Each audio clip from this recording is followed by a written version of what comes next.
Rubén Bolívar, a quien entrevistamos esta tarde, es abogado especializado en Derecho Marítimo, Energía y Hidrocarburos y presidente de Marble Energy.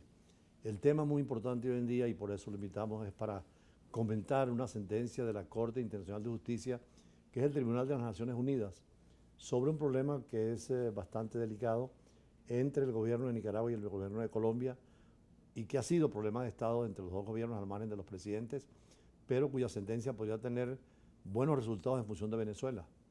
Sí, buenas tardes, embajador. Placer de estar de nuevo en su programa. Bueno, sí, efectivamente es una sentencia muy importante, ¿no? Porque en definitiva tiene mucho que ver con Venezuela. Sobre todo habida cuenta que Venezuela en este momento tiene un juicio en la Corte Internacional de Justicia al cual ha sido incoado por Guyana.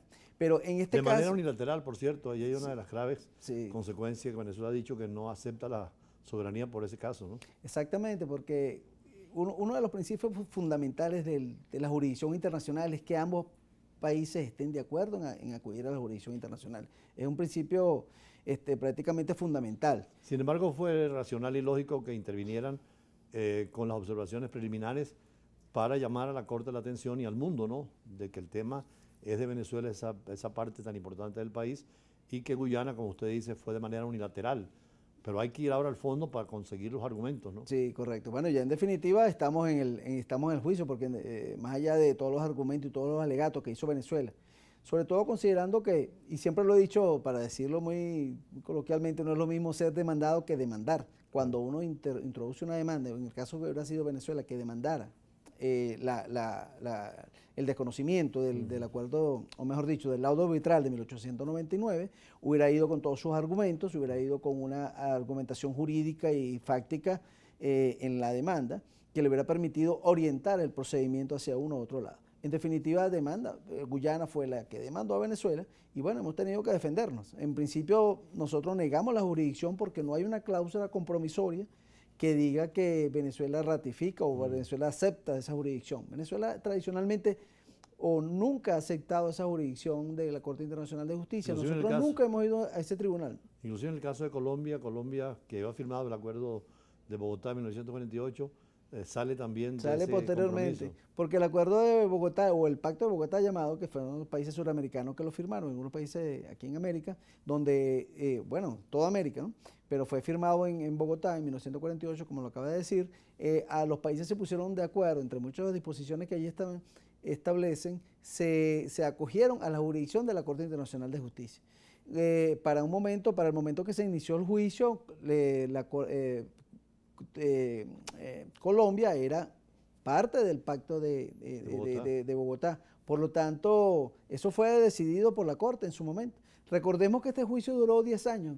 Colombia o Nicaragua demandó a Colombia en el año 2003 y la sentencia salió en el año 2023. Ya nos va dando un perfil de cuál es el tiempo más o menos que se tardan las decisiones de la Corte Internacional de Justicia. Primero el tiempo, pero también la materia, y sobre todo en materia de limitación marítima, que nos interesa mucho por el problema no solamente del Esequibo, sino en el futuro, inclusive con Colombia. Sí, y de hecho Colombia también introdujo objeciones preliminares, tal cual lo hizo Venezuela, sí. Y fueron decididas más o menos con los mismos argumentos. Que fueron admitidas, que es lo importante. Todos los jueces de la Corte Internacional de Justicia admitieron las demandas venezolanas. Exacto. Y en ese momento las observaciones preliminares, cosa que fue un éxito.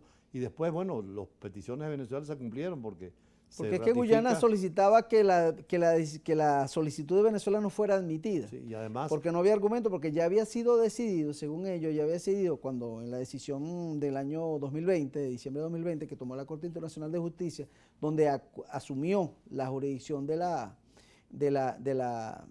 caso, donde asumió, mejor dicho, donde dijo que tenía competencia, mas no estaba establecida la jurisdicción. Fue un tema que es un tema bastante jurídico, conceptualmente jurídico, de lo que es la diferencia entre la jurisdicción y la competencia. Pero además de eso, el tema de reafirmar la Corte que sigue vigente el Acuerdo de Ginebra de 1966 y el hecho de que el Reino Unido, que pedía a Venezuela estuviera presente, deberá ser responsable en el futuro de cualquier indemnización. Claro, eso es uno de los hechos positivos de este. Y fíjese que como un hecho, digamos, anecdótico, Colombia perdió en su momento, entre comillas, perdió, porque fue solicitada, las objeciones preliminares fueron declaradas con lugar, tal cual le pasó a Venezuela. Y posteriormente ganó el juicio, digamos, el fondo del juicio. Vale decir que estos son incidencias preliminares que se dan en todos los juicios internacionales y juicios aquí en Venezuela también en nuestro procedimiento interno también hay muchos mecanismos de ir depurando el juicio con acciones que tienen las partes para ir depurando, para ir defendiéndose y para ir en definitiva delimitando y definiendo los límites de batería de lo que debe ser la verdadera causa del juicio. En definitiva, ya nosotros tenemos que ir a la defensa, a la contramemoria, que será el 8 de abril del año 2024, en el cual Venezuela deberá ya incorporar todos sus elementos. Inclusive Guyana quería que pasáramos inmediatamente a considerar el fondo y dieron a Venezuela el máximo plazo, la Corte Internacional de Justicia. Bueno, pidieron o mejor dicho, el mínimo plazo, pidieron que fuera 9 meses y la Corte dio 1 año para Ahora, estos juicios son largos, estos juicios son en definitiva, bueno, fíjese, este juicio duró 10 años. Ahora, ¿qué perspectiva hay en la decisión de la Corte? Porque la Corte,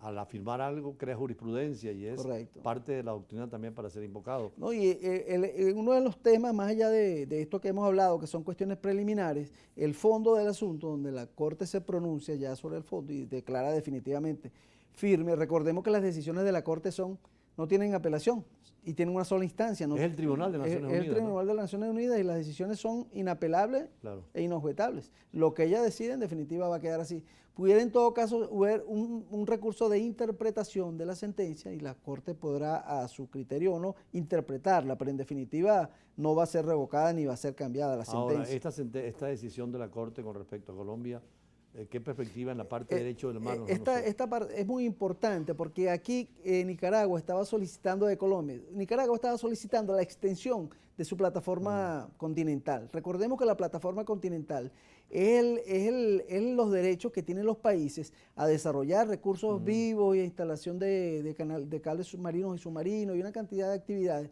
Es un área de protección, pero está íntimamente ligada a lo que es la plataforma, lo que es el talud continental, es la continuidad continental del territorio, del espacio territorial. De manera que en casi todos los países está por ley establecido en la Convención de Derecho del Mar de 1982 que sea de 200 millas náuticas. Venezuela no forma parte de esa convención, sin embargo, en su legislación interna acoge también ese mismo principio, son 200 millas náuticas. Universal. Obviamente, si nosotros al frente tenemos otro país donde no se puedan extender las 200 millas náuticas, en definitiva habrá que hacer los acuerdos de delimitación, con las islas del Caribe, que es lo que nosotros hemos hecho con todas las islas del Caribe en la parte norte. Toda la delimitación que tenemos en la fachada caribeña, Venezuela la tiene establecida de esa manera. Pero fíjese que es importante que Nicaragua pretendía, ante la Comisión de Límites de las Naciones Unidas, de límites de la plataforma continental, extender su plataforma de 200 millas náuticas a 350 millas náuticas.